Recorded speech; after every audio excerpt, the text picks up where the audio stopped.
Do you know the very first place Bill Clinton visited in China back in 1998? Tiananmen Square in Beijing or Financial Center in Shanghai?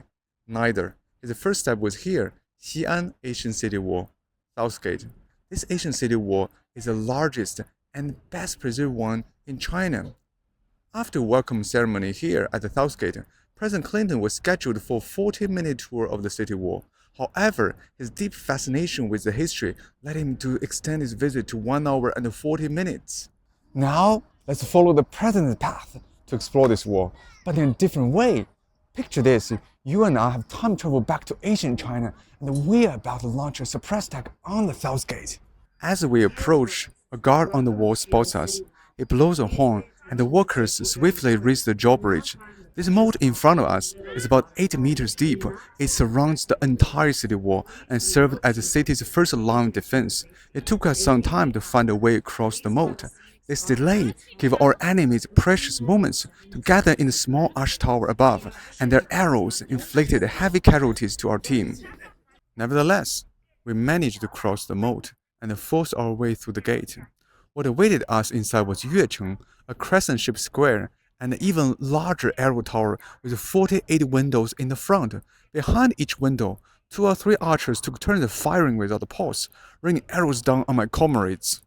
You might think it wouldn't be too bad, since all we needed was a shield to protect us from arrows in the front. That would be true if we were to stop here, but once we moved forward, a barrage of arrows would rain down from all 4 directions. The enemy held the high ground, making it extremely difficult to fight back.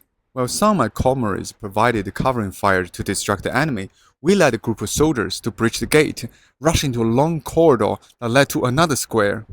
This corridor is designed in a U shape. It slows the enemy down by forcing them to go further, giving the defenders more opportunities to fire. But more importantly, the large siege engines are simply too bulky to make the turn, and would end up getting stuck at the corner. This square is much larger.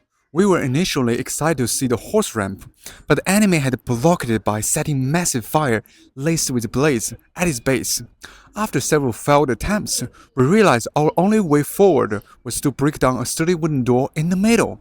As you can see, the gate was more than 20 centimeters thick, reinforced with metal bars and secured by heavy iron knots. This made it impossible to break through with the swords and spears in our hands. Our only hope was the battering ram on its way to us. However, what we hadn't realized was that the battering ram had become stuck in the long corridor, so as you can imagine, our mission ended in a complete failure. So those 2 small squares we encountered are known as Wengcheng or Barbican. This defensive structure functioned similarly to the entrenches of World War I. It was essentially a meat grinder in Asian battles. In Chinese, we have a saying for such a slaughter, 瓮中捉鳖, which means to catch a turtle in a jar. However, for this scenario, Charlie Munger's famous English expression might be even more fitting. It was like shooting a fish in the barrel. If you want to know more about Xi'an City Wall, follow for part 2.